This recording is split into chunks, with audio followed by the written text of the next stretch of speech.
মাছ মাংস ছাড়াই ইফতারে ডিম আলু দিয়ে যে এতটা লোভনীয় কাবাব তৈরি করা যায় আপনারা ভাবতেই পারবেন না। শুধুমাত্র ডিম আলুর এই কাবাবটি যে কেউ তৈরি করতে পারবে, আর এটা তৈরি করা যেমন সহজ, খেতে যে কতটা লোভনীয় সেটা বলে বোঝানো যাবে না। বাসায় একবার হলেও ট্রাই করে দেখবেন ডিম আলুর এই কাবাবটি। আসসালামু আলাইকুম everyone, welcome back to my channel. ডিম আলুর এই কাবাবটি তৈরি করার জন্য প্রথমে 2টা সিদ্ধ ডিম নিয়েছি আর 2টা সিদ্ধ আলু নিয়েছি। ডিম ও আলুর এই কাবাবটি তৈরি করার জন্য প্রথমে ডিম ও আলুটাকে খুব ভালো করে সিদ্ধ করে নিতে হবে। এরপর অন্য একটি বোল নিয়ে নিয়েছি, বোলের মধ্যে একটি গ্রেটার নিয়েছি। এখন গ্রেটারের সাহায্যে ডিমটাকে খুব ভালো করে গ্রেট করে নেব। আপনারা চাইলে হাতের সাহায্যে খুব ভালো করে ম্যাশ করে নিতে পারবেন। ডিমটাকে গ্রেটারের সাহায্যে খুব ভালো করে গ্রেট করে নেওয়ার পর এরপর সিদ্ধ আলুটাকেও খুব ভালো করে গ্রেট করে নিচ্ছি। এইভাবে করে আলুটাকে গ্রেট করে নেব। ডিম ও আলুটাকে গ্রেটারের সাহায্যে খুব ভালো করে গ্রেট করে নেওয়া হয়ে গেছে। এখন আমি আপনাদেরকে একটু দেখিয়ে দিচ্ছি, দেখতেই পাচ্ছেন আমি ঠিক কিভাবে গ্রেট করে নিয়েছি। এরপর হাফ কাপ পেঁয়াজ কুচি দিয়ে দিচ্ছি। আপনারা চাইলে কিন্তু পেঁয়াজ বেরেস্তা করেও দিতে পারবেন। এরপর 3 থেকে 4টি কাঁচামরিচ কুচি দিয়ে দিচ্ছি। আপনারা যতটা ঝাল খান সেই পরিমাণ অনুযায়ী ঝালের পরিমাণটা কমিয়ে বা বাড়িয়েও নিতে পারবেন। এরপর হাফ চামচ হলুদের গুঁড়া, হাফ চামচের একটু বেশি মরিচের গুঁড়া, এরপর দিয়ে দিচ্ছি হাফ চামচের মতো ধনিয়ার গুঁড়া, হাফ চামচের মতো জিরার গুঁড়া। এরপর 1 চামচ লবণ দিয়ে দিচ্ছি। লবণটা আপনারা আপনাদের স্বাদ অনুযায়ী ব্যবহার করবেন। 1 টেবিল চামচ আদা বাটা ও রসুন বাটা দিয়ে দিচ্ছি। আদা বাটা ও রসুন বাটাটা আমি একসাথে দিয়েছি।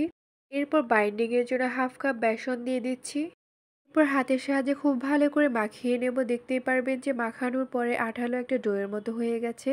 খুব ভালো করে মাখিয়ে নেওয়ার পর আঠালো টাইপের একটা ডো তৈরি হয়ে গেছে। এই ডোটা তৈরি করতে আমার কিন্তু একদমই এক্সট্রা কোনো পানি লাগেনি। এরপর এই ডো থেকে লেচি কেটে নিয়ে কাবাবের মতো গোল শেপ দিয়ে দেব। আমি ভিডিওতে ঠিক যেভাবে দেখিয়েছি আপনারাও ঠিক এইভাবে করে কাবাবের মতো গোল শেপ দিয়ে দেবেন। কাবাবের মতো গোল শেপ দিয়ে দেওয়া হয়ে গেছে। ঠিক এইভাবে করে সবগুলো কাবাবের শেপ দিয়ে দেব। সবগুলো কাবাবের শেপ দিয়ে দেওয়া হয়ে গেছে। দেখতেই পাচ্ছেন কাবাবের শেপগুলো ঠিক কতটা সুন্দর লাগছে। এরপর ছোট্ট একটি বোলের মধ্যে রুম টেম্পারেচারে থাকা একটি ডিম নিয়ে নিচ্ছি। অবশ্যই কিন্তু রুম টেম্পারেচারে থাকা ডিম নিতে হবে, ফ্রিজের ঠান্ডা ডিম কিন্তু একদমই নেওয়া যাবে না। এরপর কাঁটা চামচের সাহায্যে ডিমটাকে খুব ভালো করে ফেটিয়ে নেব।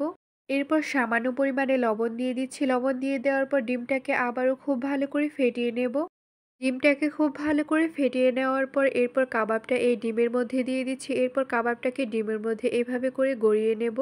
এরপর কাবাবের শেপটাকে ডিমের মিশ্রণ থেকে তুলে নেওয়ার পর এরপর ব্রেড ক্রাম্বের মধ্যে দিয়ে দিচ্ছি। ব্রেড ক্রাম্বের মধ্যে দিয়ে হাত দিয়ে এভাবে করে গড়িয়ে নেব।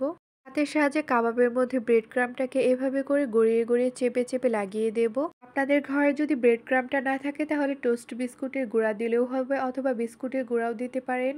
কাবাবটা ব্রেড ক্রাম্বের মধ্যে গড়িয়ে নেওয়া হয়ে গেছে। ঠিক এইভাবে করে সবগুলো কাবাব ব্রেড ক্রাম্বের মধ্যে গড়িয়ে নেব। দেখতেই পাচ্ছেন সবগুলো কাবাব কিন্তু আমার ব্রেড ক্রাম্বের মধ্যে গড়িয়ে নেওয়া হয়ে গেছে।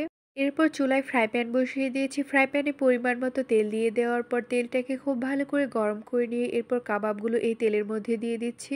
কাবাবগুলো ভেজে নেওয়ার সময় অবশ্যই কিন্তু তেলটাকে খুব ভালো করে গরম করে নিতে হবে। এইভাবে করে সবগুলো কাবাব তেলের মধ্যে দিয়ে দেব। আপনারা চাইলে এই কাবাবগুলো ডিপ ফ্রিজে 1 মাসের মতো সংরক্ষণ করে রাখতে পারবেন এয়ার টাইটনার বক্সে। চুলার আঁচটা লো হিটে রেখে একটা পাশ 4 থেকে 5 মিনিটের মতো ভেজে নেওয়ার পর এরপর কাঁটা চামচের সাহায্যে অপর পাশটা এভাবে করে উল্টিয়ে দেব। এতে করে দুইটা পাশই খুব সুন্দর একটা কালারও চলে আসবে আর খুব সুন্দরভাবে ভাজাও হয়ে যাবে। কাবাবগুলোকে দুইটা পাশে খুব সুন্দর একটা কালার করে ভেজে নেওয়া হয়ে গেছে। যখন দেখতে পারবেন যে কাবাবগুলোর মধ্যে এরকম সুন্দর একটা কালার চলে এসেছে, এরপর কাঁটা চামচের সাহায্যে কাবাবগুলোকে এভাবে করে তুলে নিচ্ছি। এতে করে এক্সট্রা যে তেলটা আছে সেটাও কিন্তু ঝরে যাবে। এইভাবে করে সবগুলো কাবাব তেল থেকে তুলে নেব। সবগুলো কাবাব তেল থেকে তুলে নেওয়া হয়ে গেছে। দেখতেই পাচ্ছেন কাবাবগুলো ঠিক কতটা লোভনীয় লাগছে। এরপর কাবাবগুলোকে একটি প্লেটের মধ্যে আমি তুলে নিয়েছি। দেখতেই পাচ্ছেন কাবাবগুলো ঠিক কতটা লোভনীয়। আর এখন আমি আপনাদেরকে একটি কাবাব একটু ভেঙে দেখাচ্ছি ভেতরটা ঠিক কেমন হয়েছে। বাসায় একবার হলে ট্রাই করবেন এই কাবাবটি। আর হ্যাঁ, যদি আমার এই রেসিপিটি আপনাদের ভালো লাগে তাহলে অবশ্যই লাইক, কমেন্ট এবং শেয়ার করবেন। ইউটিউব থেকে দেখে থাকলে সাবস্ক্রাইব করবেন আর ফেসবুক পেজ থেকে দেখে থাকলে ফলো করবেন। আর আমার এই ভিডিওটি দেখার জন্য আপনাদের সবাইকে অনেক অনেক ধন্যবাদ। আল্লাহ হাফেজ।